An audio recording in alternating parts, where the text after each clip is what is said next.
যুদ্ধবিরতির মেয়াদ বাড়ানোর পর মধ্যপ্রাচ্যে আরেকটি মার্কিন বিমানবাহী রণতরী পাঠিয়েছে মার্কিন যুক্তরাষ্ট্র।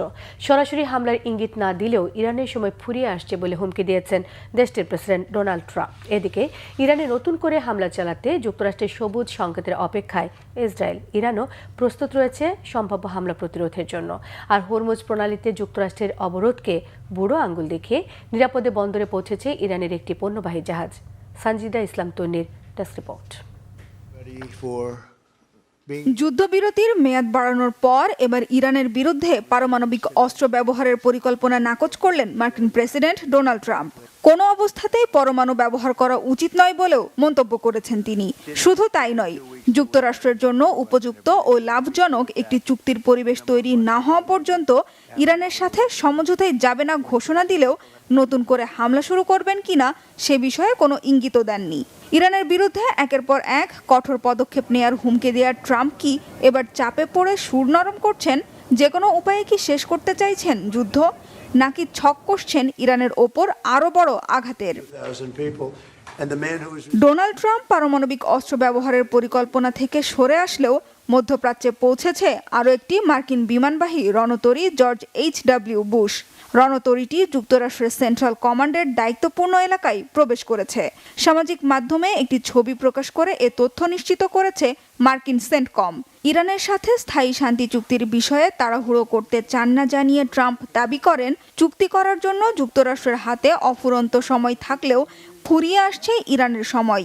এছাড়া বহাল রয়েছে হরমুজ প্রণালীতে ইরানি নৌবন্দরগুলোর ওপর যুক্তরাষ্ট্রের অবরোধ। আমি একটু বিরতি নিয়েছি, তাদেরকে একটা সুযোগ দিয়েছি। আমরা এখনই একটা চুক্তি করতে পারতাম, তবে আমি চাই একটি সেরা চুক্তি হোক।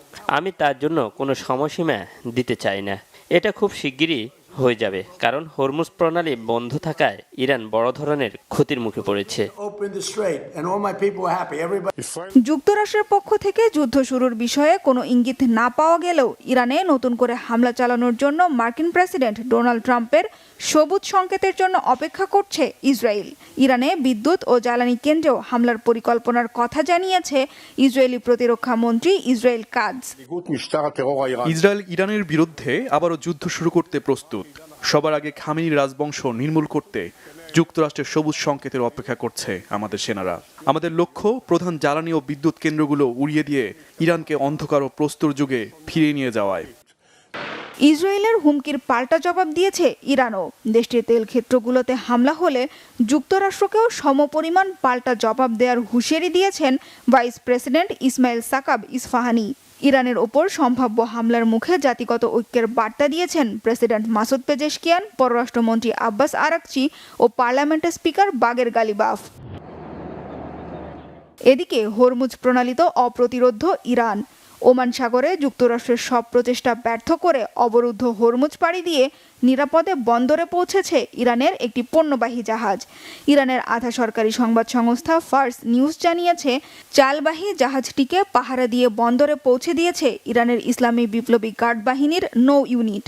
আর হরমুজ দিয়ে চলাচলকারী আন্তর্জাতিক জাহাজগুলো থেকে টোল আদায় শুরু করলেও বন্ধু রাষ্ট্রগুলোকে ছাড় দিচ্ছে ইরান। রাশিয়া সহ বেশ কিছু দেশের জন্য চলাচল ফি মওকুফ করতে বিশেষ ব্যবস্থার কথা জানিয়েছেন রাশিয়ায় নিযুক্ত ইরানের রাষ্ট্রদূত কাজেম জালালি। ইরানের সাথে সমঝোতায় পৌঁছাতে না পারলেও ইসরায়েলের সাথে লেবাননের ভঙ্গুর যুদ্ধবিরতির মেয়াদ বাড়িয়েছেন মার্কিন প্রেসিডেন্ট ডোনাল্ড ট্রাম্প। নতুন করে 3 সপ্তাহের যুদ্ধবিরতির ঘোষণা দিয়ে ইসরায়েল ও লেবাননের রাষ্ট্রপ্রধানের সাথে বৈঠকে বসার আগ্রহ প্রকাশ করেছেন। হিজবুল্লাহর তৎপরতা দমনে সহায়তার আশ্বাসও দিয়েছেন লেবানন সরকারকে। সানজিদা ইসলাম তন্নি, বাংলা ভিশন, নিউজ ডেস্ক।